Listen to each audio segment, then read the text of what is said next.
Dear model railway friends, I would like to warmly welcome you to a new video series because we are building a new info day layout.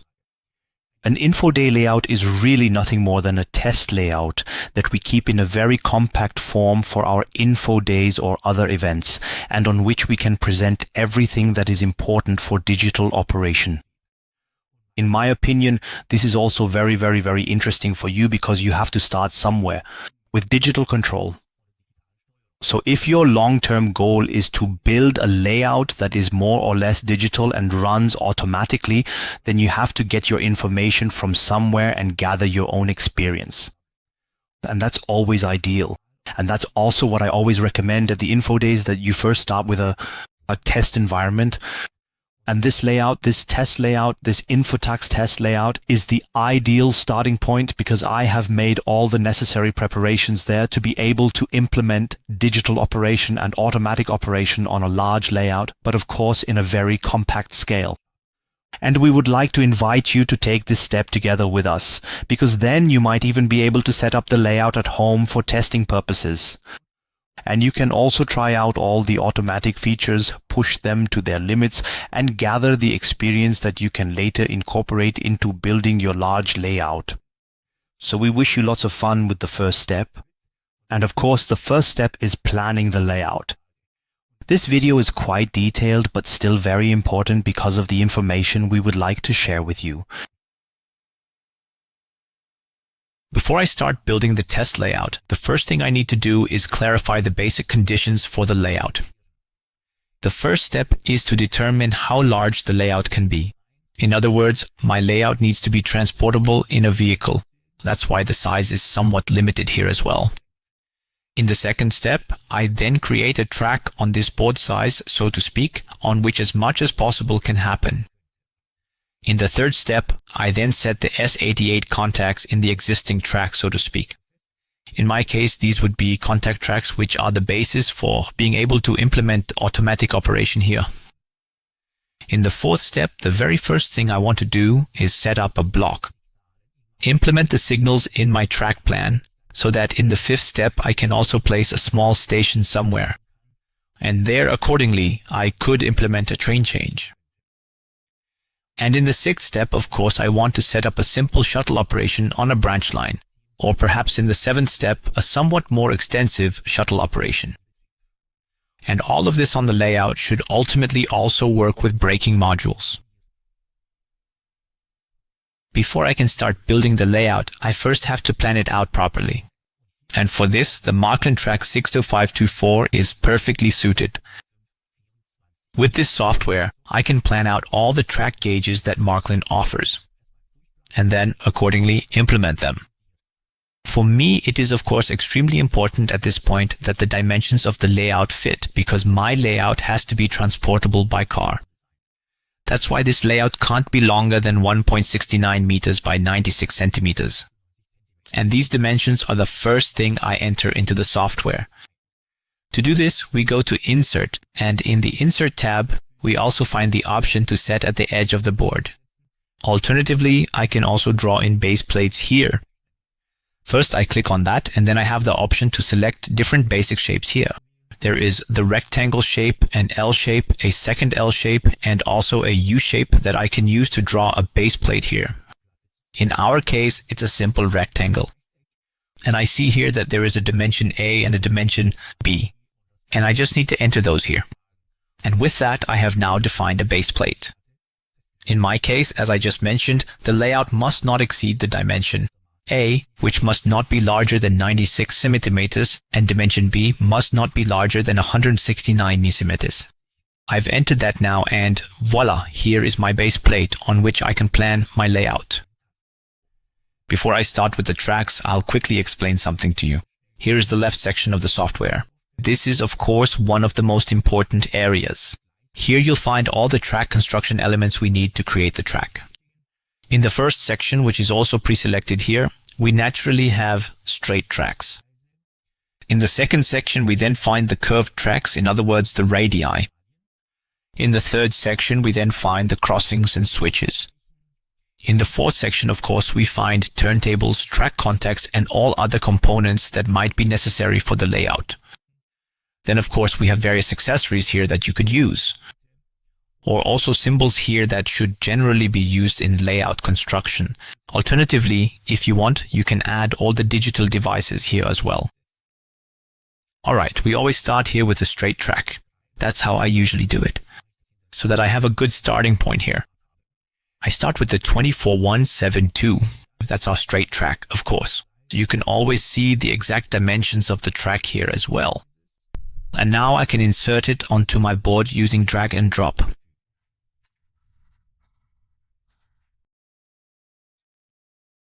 I also have the option here, if I want to place the track a bit differently, I can do that right away. Shift it a few millimeters in the Y or X direction. But in this case, I can skip that. Now, of course, I've placed the first track. It's already positioned pretty well on the layout, just where I want it. I want to continue working from this position. Placing the next track is actually quite simple. To do this, I have to click either on the left or right point here, so the system knows where I want to attach the next track.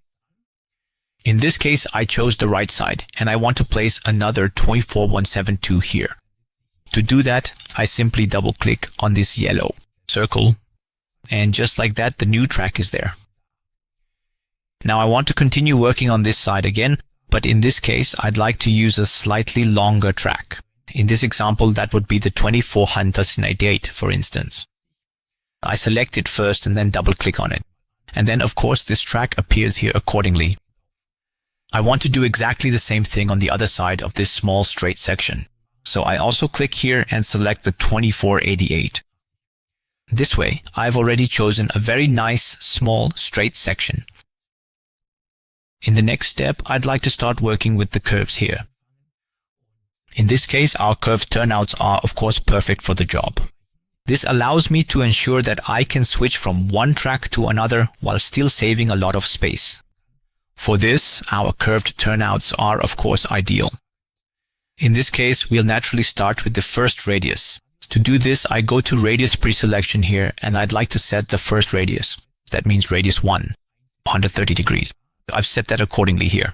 That's the 24,030. And then the first curved turnout comes right after. And that would, of course, be the article number, 24,671. Accordingly, I've placed the first track, and I'd like to create a double track here. That's why I'm starting here on the inside of the curved turnout with another curved turnout, namely with the 24672. Of course, it's currently facing the wrong way, and if I need to rotate the turnout or tracks, I just have to press the letter D on the keyboard, D as in Dora. And this way, I can always change the position of the turnout that's being connected here accordingly. Now the turnout is positioned correctly, and I'd like to continue right here with the next curved turnout. Again, it's the 24671, and in this case, it's oriented correctly. And then we need a counterpart so that the top looks exactly the same as it does down here. Again, using the 24672. And with that, I've already recreated it perfectly here and made great use of the radii so I can move from one track to the next, and it's also very, very space saving. To close off this area, we need radius 2 in this case. That would be the 224,230. And with that, the circle here is beautifully closed. Now I have the yellow dot here, and if I click on it now, I can link them together. And if the track can be linked here, then I know the geometry is completely correct. Now I'll continue here so I can achieve parallelism. And in this case, that's radius 1 again. It's facing the wrong way again now. I'll press D again. Accordingly, it aligns itself correctly, and I repeat that a second time. And now I have two tracks here that create parallelism. I do exactly the same on the upper side as well. Again, radius 1. And I repeat that a second time and on the opposite side as well. So now I have perfect parallelism here. That guarantees that I can continue planning here perfectly. Of course, we'll do exactly the same construction that we just set up here on the other side as well. We can simply copy that and just check here what we've set up. That would be 130 here. Then I rotate it again, and then comes the first curved switch. In this case, that would be the 24672. Then it continues here again with the next one. Curved switch. And that would be the 24671. So we've set that up as well. Here we are again with the 24671. That was indeed the entirely wrong choice on my part, a decision I now regret. Then I can click on remove to delete it, because it's actually the 24672. Now that's correctly selected as well. And as the counterpart, the 24671 comes in again. I rotate it again with the letter rotation, and now it fits again. Now I can close the area here again with radius 2. Again, that's wrong, so I press D to rotate the radius. And you can see it fits here. Everything is connected together again. And I know the geometry works out. And here radius 1 comes in again. And on the lower side, we close it again with radius 1. So here I have parallelism again. If I now copy this track from below to the top as well, I would have to close everything accordingly. Let's quickly test that. We need the 188, 2 times the 172, and once more the 180. That fits. That means our track geometry works out perfectly here. The dimensions of the layout are thus maintained. Of course, my layout is needed for presentation purposes, so I need to add a few more elements here so I can recreate various situations that are authentic. That's why I'm adding a departure track here, and if necessary, a shunting track or a shuttle track. And that's what we'll do now.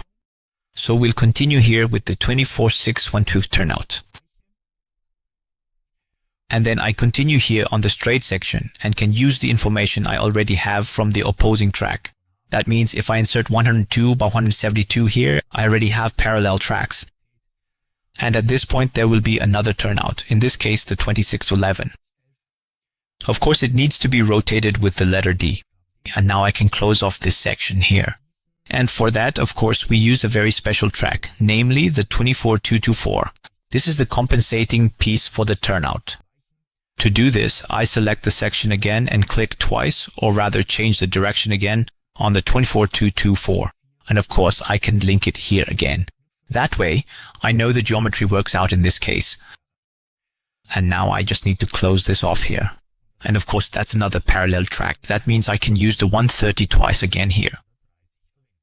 And here as well. Link them together again. So I know it fits together perfectly here as well. Alright, and now we'll close off the upper section. I'll start by adding a turnout there as well. In this case, that would be the 24611. That one also fits in this section. And now I can use these same tracks again to completely close off this area. Here we'll use the 188 and 2 of the 172s, so to speak. And I can link those together here as well. Select them. Now I want to add a ladder track here, and in my case that would be the 24612.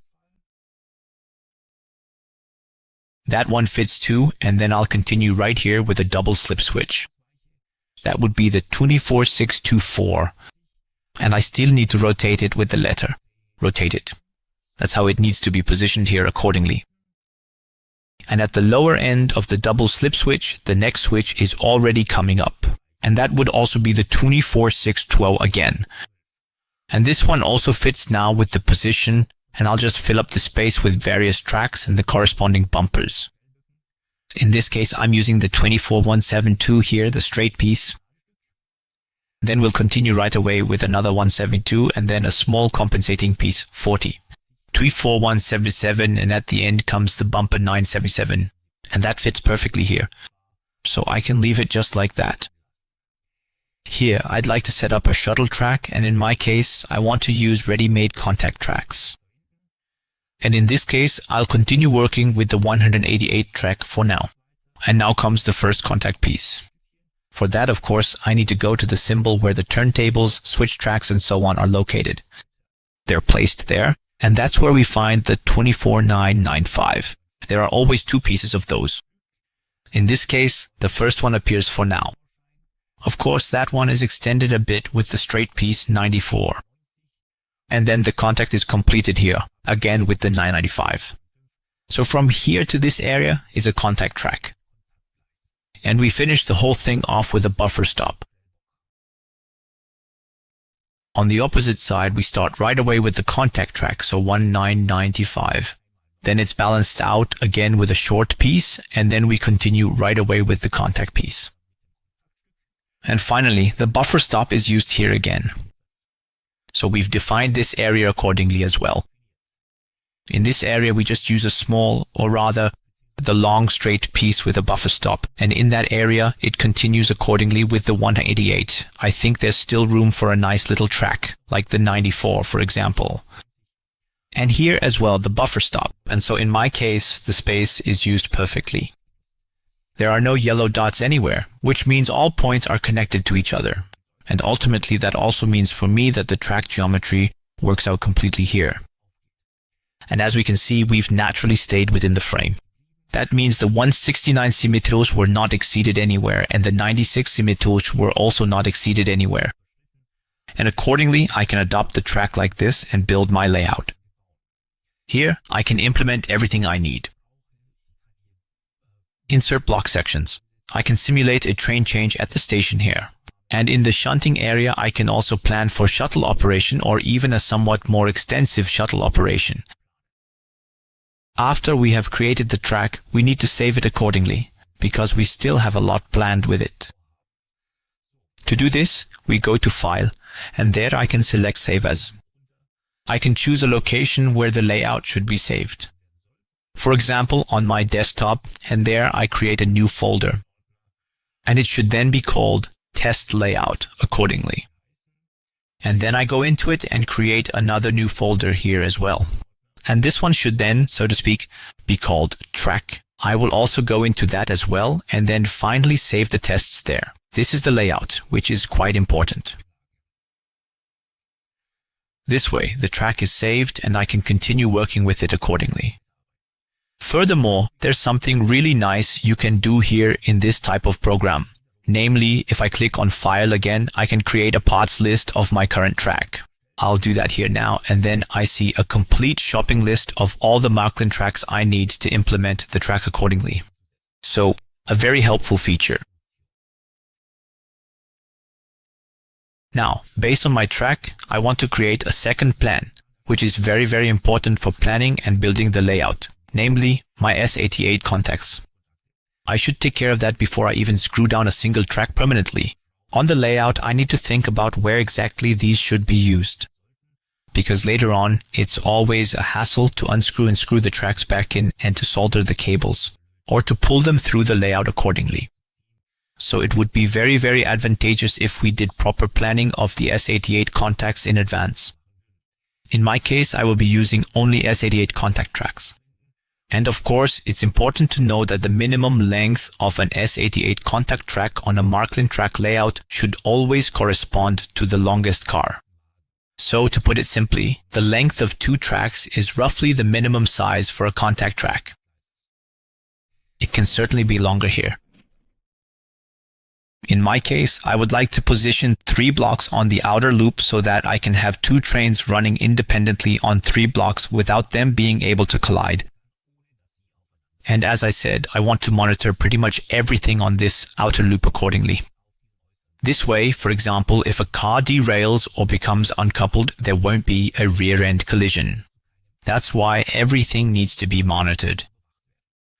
And now I'm going to do the following. I want to start down here. This here is, so to speak, the starting area, my first block. And that's where I want to use contact tracks. And I'm going to mark the contact area with color now so I don't lose track of it. That means I want to start here with this track. I double click on it and then I have the option to change the color here of this track. And now, for example, I'll make it green. And as I already mentioned, 2 tracks are at least 1 contact track. But here I want to make these 3 tracks into 1 contact. That would be, so to speak, the crucial contact area for operating the layout. But it continues here. And actually, I want to monitor everything from 1 block all the way to the next block. And that's why I'm going to add a second contact here, which is for the contact, or rather, responsible for block 1. So of course I'll change the color again.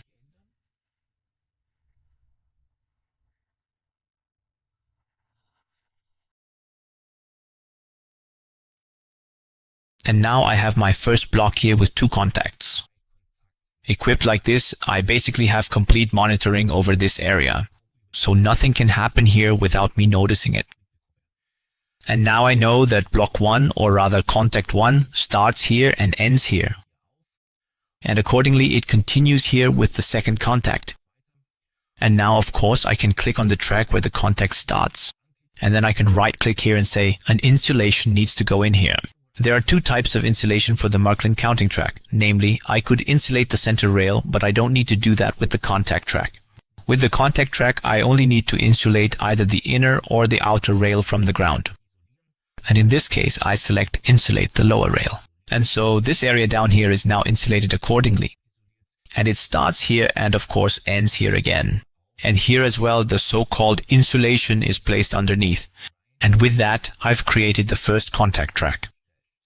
So I don't lose track, I want to label it as well. That's why I go to Insert. And there you'll find Label. And I remember Ctrl+T. That's the shortcut to make it faster. Then I can direct the crosshair onto the track here. I can say, this here is my contact 1. And accordingly, I have the label for it here, which I can then place somewhere as needed. Then we continue here with contact 2, which basically starts here and ends here accordingly. Here as well, the insulation is added. And again, it's placed underneath. And with that, contact 2 is established. Now I press Ctrl+T. You can then immediately set the label here. That would be contact 2. So I have everything nicely labeled. Now I continue by marking each section of the layout with contact tracks, here in my case using colors and separations, accordingly. This is what it looks like when all the contacts have been set in the outer loop.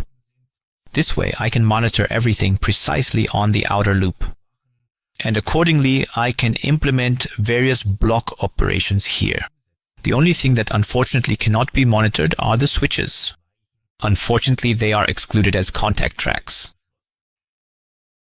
And in the next step, I want to equip the rest of the layout with contact tracks. As I already mentioned, I actually want to equip every area with contact tracks so that I really know what's happening on the layout. Once everything is completed accordingly in the inner loop as well, I will have equipped an important area here with contact tracks, and thus I can monitor the layout wonderfully. And also in the shunting operation, or rather, in the shuttle area, I have also installed contact tracks and properly labeled them as well. I've made only 2 exceptions here, which I normally wouldn't do. Here, I've used one track as a contact track, and here as well, I've used a track as a contact track. But that's because I know that in this area, I'll never be running trains through only locomotives. So in this case, it's not that big of a deal. But otherwise, the rule always applies. At least 2 tracks correspond to 1 contact track. Now, I would like to save this layout on my computer. To do that, I click on File again, then Save As. Then I look for my test layout again, the folder, and now I create a new folder. And I'll name it S88 Contacts. And then I will proceed to open this particular folder once again. And then, of course, I give it a name. S88 Contact Plan, and I save it there. And accordingly, it's backed up there. Yes, and now we move on because that's still not enough. I need a third plan, and in this third plan, I'll draw all the center rail insulations for the corresponding stop sections that I want to have on my layout. Accordingly, I can then close this layout again, or rather open my original file. And to do that, I go back to the track and then retrieve my original file. And then I have it again like this, without all these contact rails. Now, of course, I also need proper stop sections on the layout. In order to simulate station operations, or rather, if I want to simulate block operations and station operations, I naturally need proper stop sections as well. That means in this case, I have to plan these stop sections accordingly using center rail insulation. Since I want to implement all these stop sections with the braking module, I also have to plan all the separations precisely so that I don't have to do it twice or 3 times on the layout later.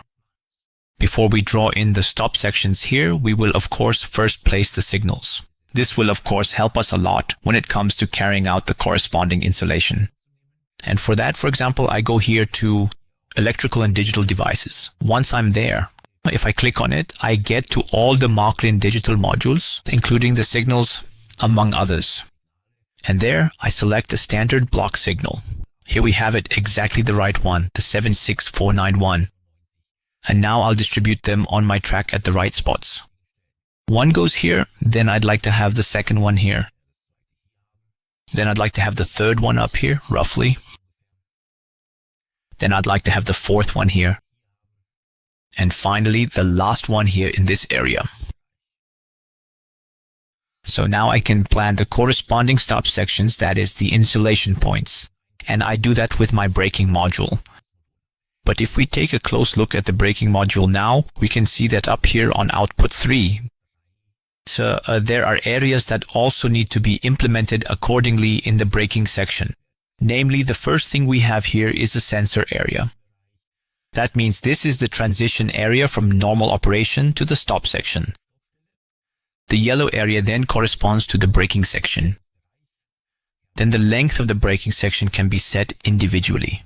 But here, the locomotive comes to a stop. And if that doesn't work, and the locomotive rolls too far, for example past the signal, then the red section comes into play. Here, the locomotive will definitely be forcibly stopped. Now, of course, I can prepare the corresponding spots in the signal section for the braking module. And I can also mark the whole thing with colors, just like with the contact track. And then I know exactly where all the center rail insulations need to go. Of course, we'll start here at the front, at the first signal.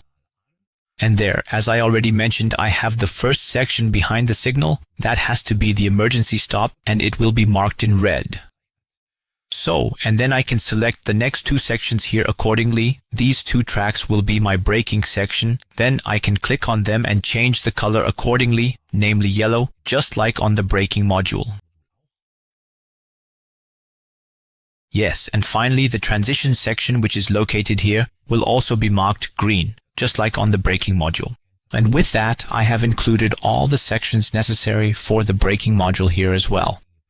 That means transition section, stop section, whether it has 2, 3 or 4 tracks depends on your preference. In my case, there are 2 tracks, and if the locomotive slides too far over here when the signal is red, there will be an emergency stop in the red section. And each of these 3 sections now gets a center rail insulator on both sides of the track. So one goes here, right click again, insulate the center rail. I've already done that. Insulate here, insulate the center rail, then continue here. A center rail insulator goes in here as well, and accordingly here too. And with that, I've already planned everything out really well, and I can take that into account when building the layout. And when everything is finished, it looks like this. So here I basically have 5 signals, and I've labeled all of them.